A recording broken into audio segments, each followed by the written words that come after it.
yes, you might tell them of all of these things, but up until they realize what they can do with it, most people probably won't. Most people will realize that, oh, so there's this thing that they can, use recreationally and like talk to on their phone, and it'll help them kind of like Google, but they don't have to type it. That's basically how they're going to look at ChatGPT. They're going to look at faster internet as a chance for them to watch their favorite shows and like experience the internet in... The royal penis is clean, Your Highness. Welcome to the Breakdown Podcast, where I talk about love, sex, and relationships from a guy's perspective, as well as a bunch of other guy shit. The man on the mic is a man who might find it hard to breathe if you've got that asthma. He is also a man whose sickness for the thickness prevents him from skinny dipping. It is none other than your tall, dark, and mildly handsome man, Sir Denver B. I am back and I've got a bunch of man talk with a bit of LinkedIn. This is probably going to be one of the deeper episodes that I get into, considering the content that I get to talk about. And, just the fact that, I feel like I shouldn't always just do relationship content.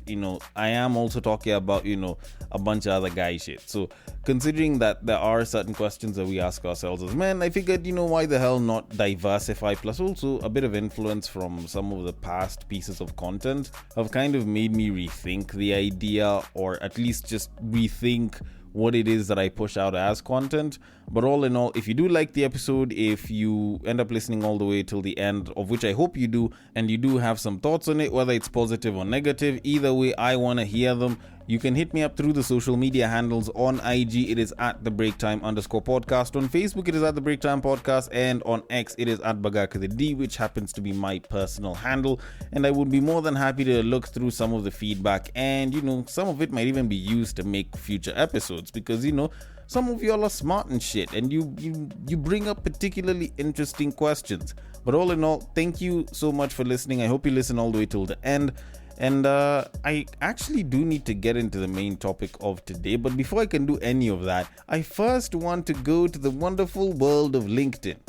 Actually, correction. LinkedIn isn't a wonderful world. It's basically like corporate IG. And it's like everyone who's busy talking about how great they are and how they want to change their position from secretary to administrative assistant, or from HR manager to chief happiness officer. And then sometimes it can be a little bit insufferable. Although this particular time, or at least in this one case, there was a post that was put up which was, can I say hilarious, but a little bit shameful, if not embarrassing. Okay, it's not shameful because it's not like it happened to me or to us directly. It's just, it's a bit embarrassing for a lot of, the people that are in Kenya or from Kenya. Now, it was posted up by someone known as Kyle Shutter, and I saw this about, I think it was like a week or two ago. So the guy made a post on LinkedIn where he said, and I quote, "My friends decided to bring internet, computers, ChatGPT, and self-directed education to rural Kenya. Guess what happened? They provided computers, Starlink, and encouraged people to use generative AI. They had all the world's information at their fingertips. They could find jobs on Upwork. We have all heard of the experiment where a computer was placed in a village in India. Without any training, kids taught themselves how to use the computer. Would the same miraculous self-education happen? After 3 months, the most accessed sites were porn and sports betting. Moral of the story, most people don't want to succeed. If you are reading this, you are in the top 1% of ambitious people. I know you will go far in life." End quote. Now, I don't know, maybe it's just a me thing, but I feel like this was a bit of an apples to oranges comparison.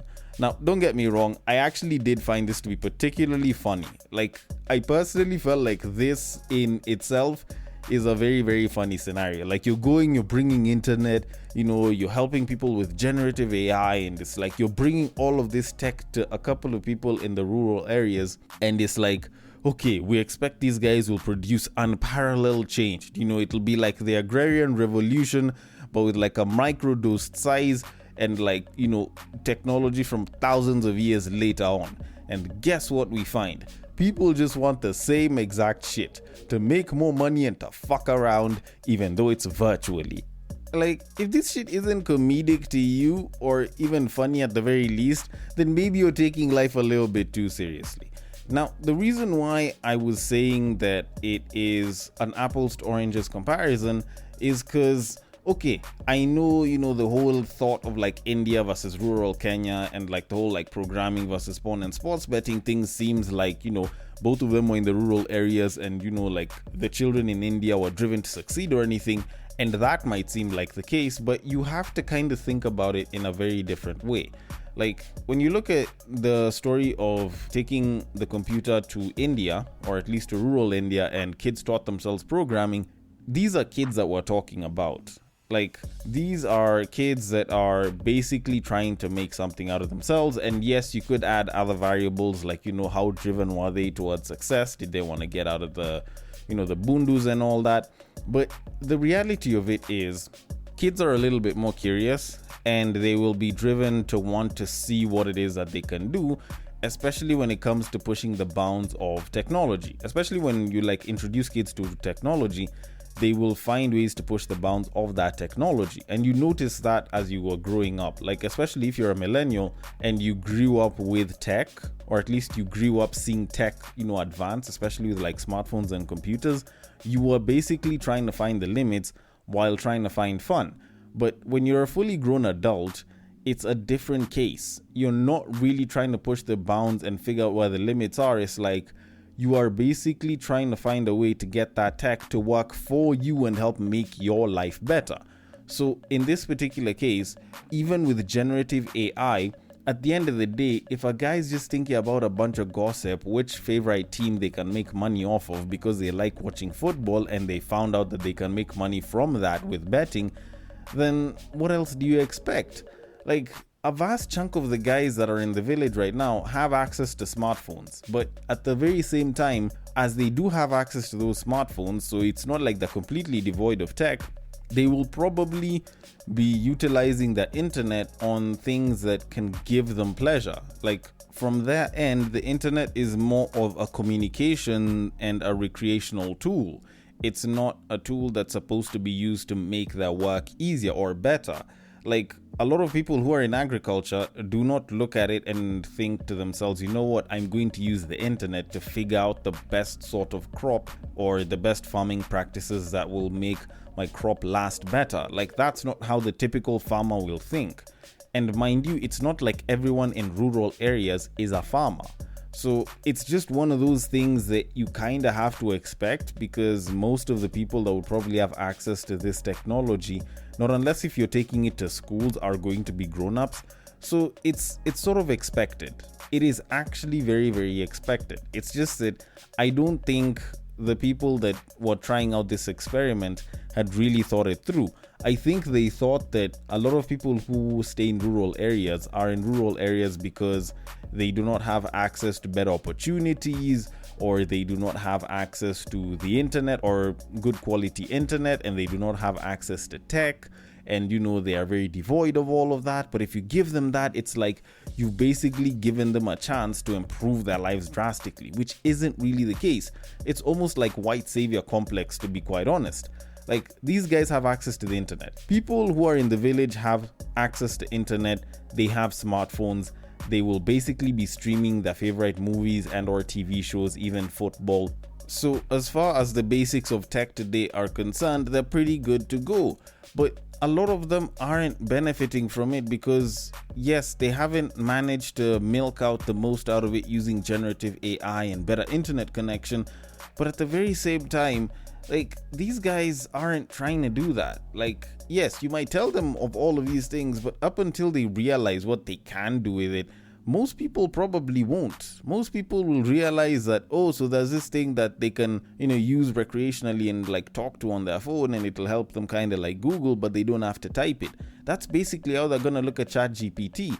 They're going to look at faster internet as a chance for them to watch their favorite shows and like experience the internet in a more seamless manner. It's not like it'll open up a world of possibilities for most of these guys. So even though it might have seemed a little bit embarrassing and maybe a little shameful for the people in rural Kenya, wherever it is, where they took this tech to, honestly, I feel like the people that were trying out this experiment were having some sort of white savior complex that they didn't entirely understand, that we have internet and we use it recreationally. We have it as a daily part of our lives. Just because people are in the rural areas of Kenya doesn't mean that they do not have access to these exact same things. Although, then again, I might be wrong about this entire thing, but either way, I am going to leave it at that for now and move it on to our main topic of this episode.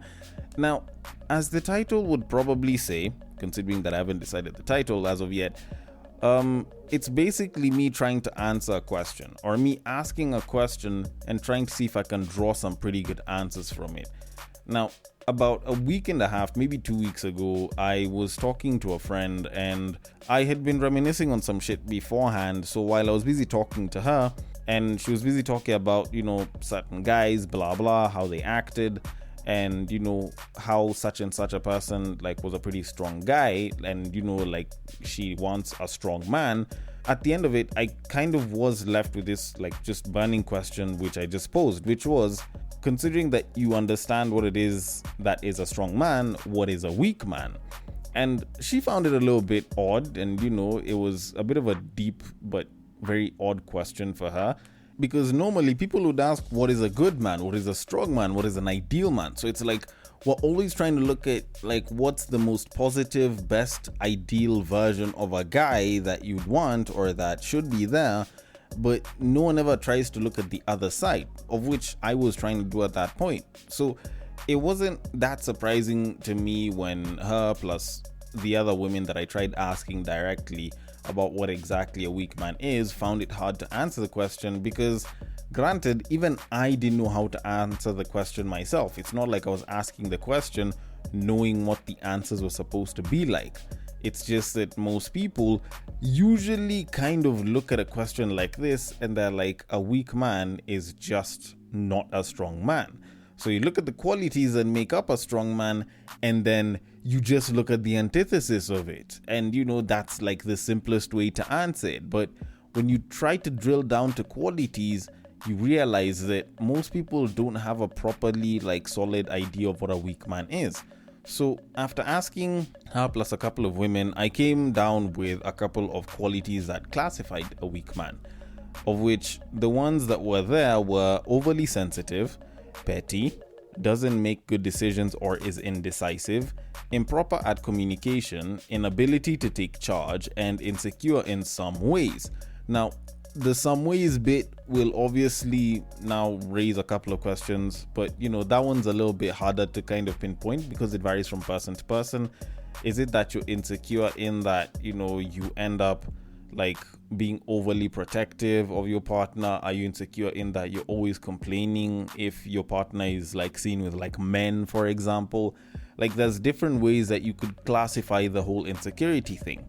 And at that point, when I kind of chalked it down to these 6 qualities, I decided to take a different approach. So I decided to go online and I decided to ask men themselves what a weak man is. Men might probably have a much better idea of what a weak man is as opposed to women, even though women do tend to have their standards. So I decided to go to my favorite treasure trove of content, which is Reddit, and I decided to pose the question in a Reddit forum that is supposedly full of men, the question of what is a weak man. And I got so many responses that actually after a couple of hours I couldn't take anymore. They were in the hundreds, and it was so much interesting feedback that even when I was trying to note them down, it was basically so much to write down that I basically had to start trying to summarize the points, and I ended up coming up with probably about 12 different points on what a weak man is. And the reason why I am actually posing this question is because I believe that if you understand what a weak man is, then it's easier to understand what makes a strong man, in my opinion, at least. So when I looked at the male responses, I decided to kind of chalk them down from the many responses that were given to about 12 different points of what makes up a weak man. So of the 12 points, the first one is lacks principles, values, and or ideals. The second one is lacks self-discipline and self-control. The third one is needs validation to a high degree. The fourth one is insecure but projects that insecurity. The fifth one is will not protect his own. Now, initially with this one, it was cannot protect his own, of which I kind of thought about it and it didn't seem like it was that good of a point to put down, because there's a lot of instances where a man cannot be able to do something. I don't think that should classify them as weak, but considering that there are some instances where it's not like you can't, it's just that you won't, or you don't put enough effort into it, I feel like it's better off saying will not protect his own. But anyways, that's sort of besides the point. The sixth one was makes excuses and does not take accountability. The seventh one is motivated by fear instead of purpose. The eighth one was lacks the courage to take a stand and is spineless. The ninth one is confuses machismo with masculinity or for masculinity. The 10th one is lacks self-awareness. The 11th one is worships other men. And the 12th one is that he is selfish. Now, looking through all of these different points, there are a very interesting couple of things that I picked up from them. Now, what most people don't actually notice is that, first of all, there's a lot of what is defined as what a good man, a strong man, a weak man, or a cowardly man is, that is very based on ideals, values, and principles. And more often than not, people will kind of drill down to like nitty-gritties on like individual acts and certain behaviors, but a lot of it comes down to your values, your principles, and your ideals as a man. Then secondly, there's a lot of it that is very based on society, that is very based on how your social system is set up. Now, of course, there are things that are particularly core and very crucial for what a strong man is, or what would make up a weak man, which is what I used as like the summary for the 12 points. But now there's the other ones that are very driven by society. So for example, like unable to have and support a family. If you're a guy that probably hasn't been particularly lucky in that, you aren't from a particularly well-off family, you haven't done so well, or you've been hit by, a bunch of life circumstances, and life has been giving you one from the back end for a minute, and you're not in a particularly well-off position. Maybe you're homeless, maybe you're not able to provide for yourself, or maybe you're just not making enough that you feel you can support a family. Does that make you a weak man? Like, the person that posted this up was someone that showed that they were the age of, I think it was like 55 to 59, and like, you think about it, like 30 years ago, I don't think it was that hard for you to get yourself a job and like make good enough money that you can support a family. Now, granted, I could be wrong about this, but I feel like it's way harder now than it was back then. So when you kind of look at it, I think, especially considering that in some places around the world, like just getting a place to rent on your own is already hard enough as is, I think the idea that, you're incapable of having this is particularly, subjective to the situation and to the society. Then when it came to the point of doesn't live up to the 1,000,001 expectations and demands from society in general and women in particular, like this was something that I actually agreed with. Like, people kind of look at it as, oh, if you don't live up to the expectations of the society that you are a part of, and, the women in particular, you can be called a weak man. Like, for example, if, your girl gets into a fight with a dude because she was provoking him, and then she comes back to you after she got hit, and she's like, oh, you're my partner, you're supposed to defend me, or, a real man is supposed to defend his woman. I'm like, but you basically took yourself there. Like, I don't want to get myself like injured and shit. And I'm not saying that I wouldn't protect my partner, but if a guy chose to do nothing at that point because, she basically looked for that fight herself, like, he might be classified as a weak man by society and by the girl in general, but at the end of the day, it might be a much better option for him, or it might make him a much better man because he decided to choose his battle, and he clearly saw that that one wasn't worth fighting for. Like, those are instances where you can now bring up the whole moniker of does that make him a strong man or a weak man, and you can argue out that sometimes society will look at men and expect so much from men, even though sometimes those expectations are devoid of the current reality of some of the people that are there. Like, even when people talk about the whole, a man should be the sole provider in the household, and the woman's income should, just be there to supplement, or she should use it for her things, or like as a savings and all. And I'm like, do the lot of you that believe that actually know that most families are surviving off of two incomes. Like, yes, there are guys that make well enough that they can support a family, like them, their partner, and like maybe one or two or even more than that kids. But there's a lot of families that if one of them stopped earning, they would be in financial meltdown. Hell, there's people and there's instances where even though both parents are earning, they are not financially okay. Like, do people still believe in this? Like, oh, as a man, you're supposed to be the sole provider. Like, you guys need to have better financial conversations with your partners. But, then again, that's what society expects. And, those are some of the nitty-gritties of the current reality that make it particularly tough for a man to seem like a strong man in the eyes of society. But with that said, I really like the fact that some people actually brought in the idea of caveats to the entire belief system of what a strong man is. And when some of the points were being pushed out, I noticed that some people would comment under them and be like, nah, like these are things that can also be affected by, for example, something like mental health. And when you kind of think about it, poor mental health or having a mental health condition can make you appear weak, even though that's not really supposed to be the case. Now, don't get me wrong, it's not like, a bipolar person is going to be strong if they're not bipolar. We don't know that for certain. But at the end of the day, like, there's a lot of times when mental illnesses, things like depression, can make a man look like he's a weak man. But does it mean that they're weak, or are they just sick? Like, when you are sick, you are not expected to be strong. But when it comes to mental illness, you are expected to be strong. And the fact that people don't know that you're sick means that they will consider you weak, even though you are actually going through an actual illness. So that is one definite caveat to it. Then also, I did notice that for most people, there wasn't really a right answer. Like, for some people, it would vary. And I do believe that for a lot of people, the whole idea of what makes a strong man and or a weak man is very based off of their boundaries. Like, I was telling someone at some point, it's kind of like the line between choke me baby and you're suffocating me.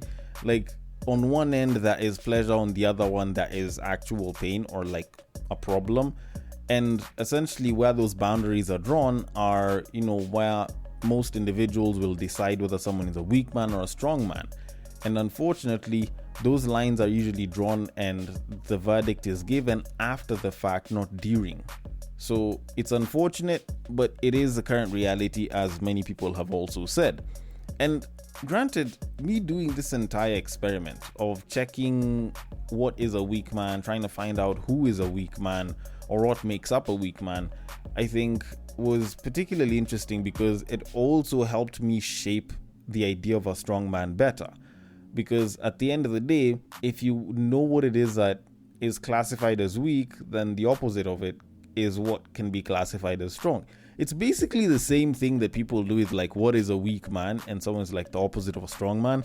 I'm basically just reversing the same exact thing, where I'm asking what is a weak man, and I am saying that, whatever is the opposite of all these traits that I've given is what is going to be a strong man. But the thing that I noticed the most is it is very based on having ideals and principles and values.